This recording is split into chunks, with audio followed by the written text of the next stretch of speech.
Assalamualaikum warahmatullahi wabarakatuh. Halo semua, perkenalkan nama saya Anissa Alawiyah. Saya akan menjelaskan materi tentang pengantar teknologi informasi selama 1 semester. Nah, materi yang pertama itu tentang pengantar teknologi informasi.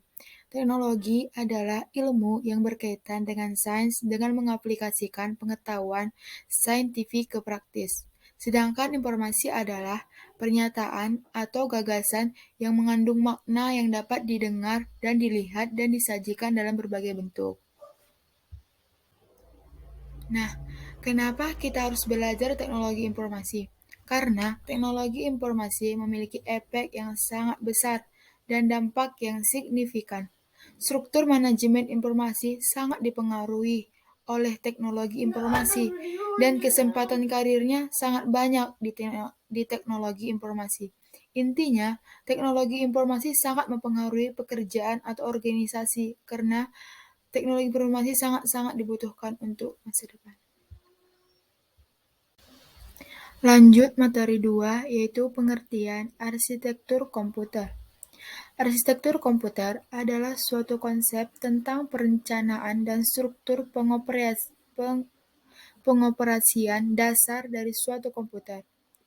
Pengertian lainnya dari arsitektur komputer adalah suatu seni dan ilmu tentang bagaimana merancang antara berbagai jenis komponen hardware komputer supaya menghasilkan suatu komponen yang serbaguna untuk berbagai manusia. Arsitektur komputer memiliki 4 jenis. Jenis pertama itu komputer MISD.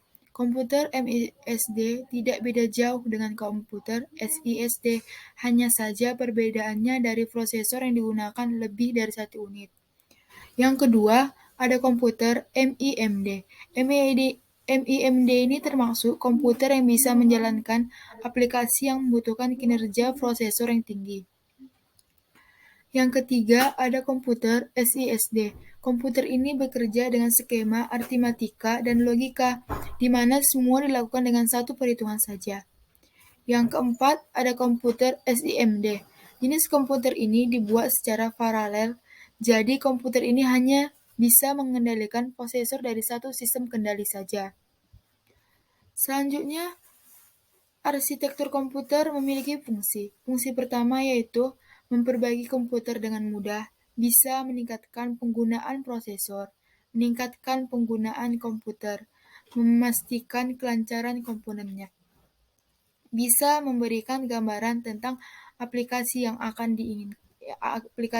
diinginkan. Materi ketiga itu sistem bilangan dan konversi bilangan. Konversi bilangan desimal ke biner.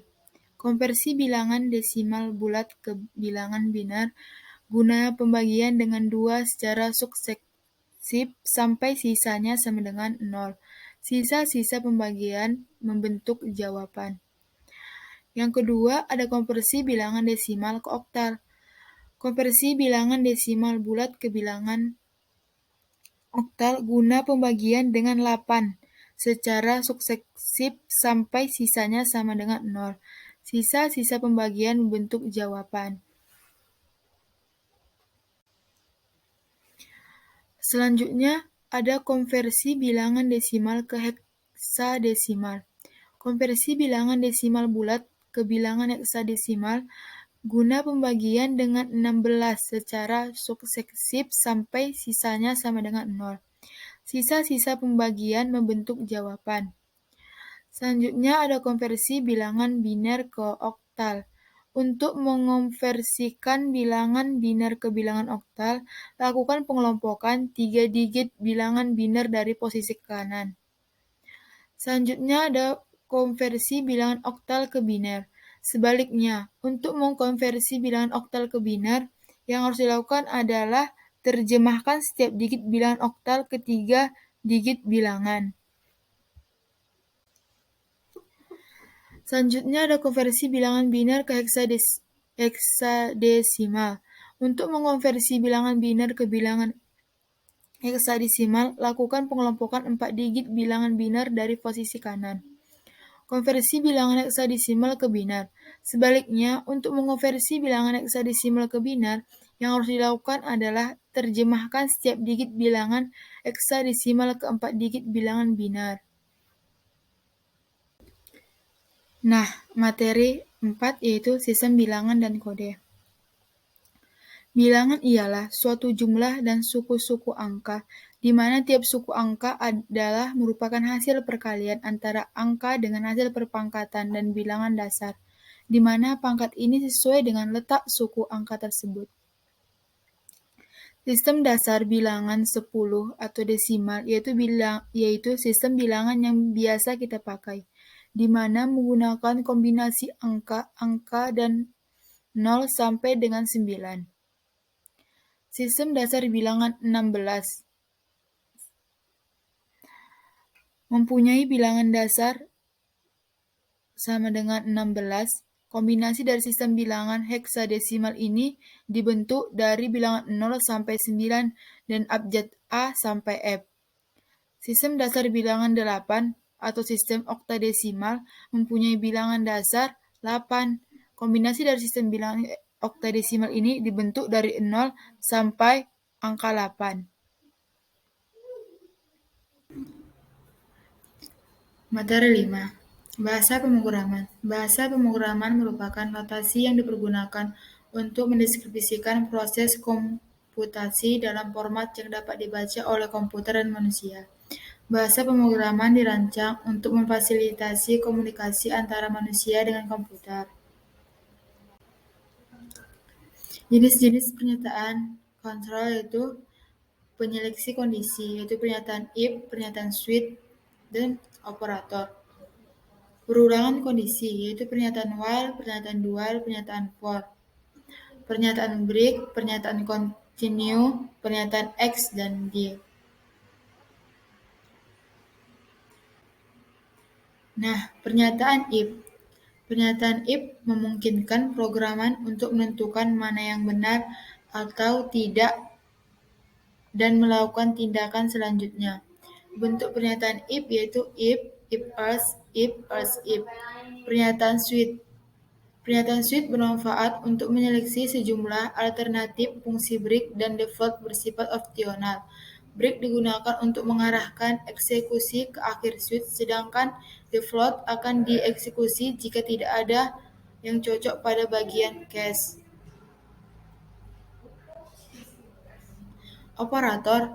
Operator dikenal dengan operator ternary, disebabkan karena melibatkan 3 operan. Bentuk penggunaannya yaitu ekspresi berkondisi, tanda tanya, nilai 1 dan nilai 2. Pernyataan while. Pernyataan while merupakan salah satu pernyataan yang berguna untuk melakukan suatu perulangan. Pernyataan akan dijalankan selama ekspresi bernilai benar. Nah, materi 6. Basis data. Definisi basis data. Basis data merupakan himpunan kelompok data atau arsip yang saling berhubungan yang diorganisasi sedemikian rupa sehingga kelak dapat dimanfaatkan kembali dengan cepat. Kumpulan data yang saling berhubungan yang disimpan secara bersama tanpa adanya pengulangan atau redundansi data. Kumpulan file, tabel, arsip yang saling berhubungan yang disimpan dalam media penyimpanan elektronik. Komponen sistem basis data.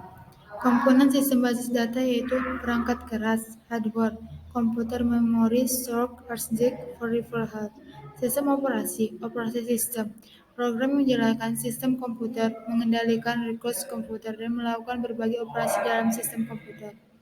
Basis data atau database menyimpan berbagai objek database, struktur tabel, ideal, dan lain-lain. DBMS atau Data Management System, perangkat lunak yang memainkan dalam data jumlah besar.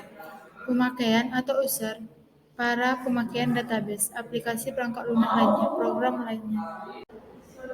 Nah, materi 7, jaringan komputer. Jaringan komputer memiliki tujuan. Yang pertama yaitu tujuannya resource sharing, high reliability atau kehandalan tinggi. Yang ketiga menghemat uang. Yang keempat scalability. Yang kelima medium komunikasi. Keenam akses informasi jadi luas. Yang ketujuh komunikasi orang ke orang, hiburan interaktif. Lanjut materi 8, elektrokompleks. Konsep dasar elektronik kompleks, yaitu konsep dasarnya, Internet berkembang menjadi saluran distribusi global utama untuk produk, jasa, lapangan pekerjaan bidang manajerial dan profesional. Dampaknya mengubah perekonomian, struktur pasar dan industri produk dan jasa serta aliran distribusinya.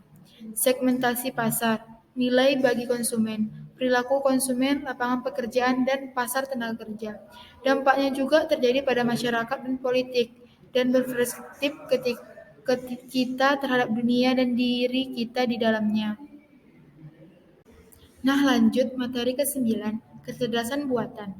Arti kecerdasan adalah kemampuan untuk belajar atau mengerti dari pengalaman, memahami pesan yang kontradiktif dan ambigu, menanggapi dengan cepat dan baik atas situasi yang baru, menggunakan penalaran dalam memecahkan masalah, serta menyelesaikan dengan efektif.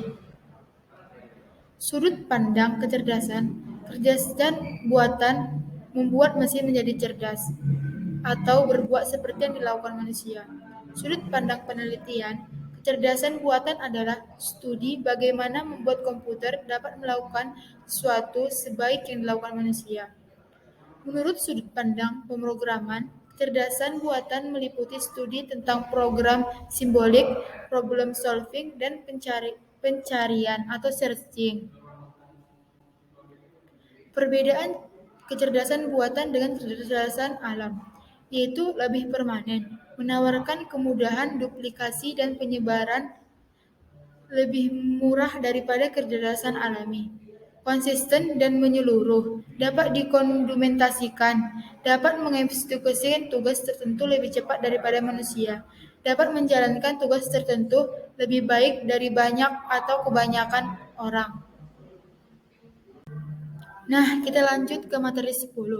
Pengertian IP address. IP address atau alamat IP adalah alamat yang menjadi tanda pengenal untuk setiap host yang terhubung ke jaringan dengan TCP atau IP Internet.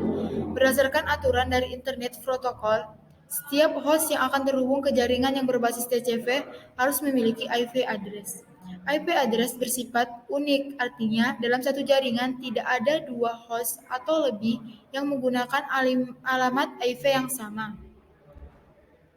Kategori IP address, yaitu ada kategori IP static, merupakan IP address yang secara permanen dimiliki oleh sebuah mesin. Yang kedua, IP dynamics adalah IP address pada sebuah mesin yang selalu berubah sesuai dengan pemakaian IP address dalam jaringan pada saat itu yang diatur oleh DHCP server. IP privat, IP address dengan alamat jaringan yang khusus digunakan untuk pengalamatan dalam jaringan lokal. Yang keempat, IP publik ialah IP address yang digunakan di internet pada umumnya.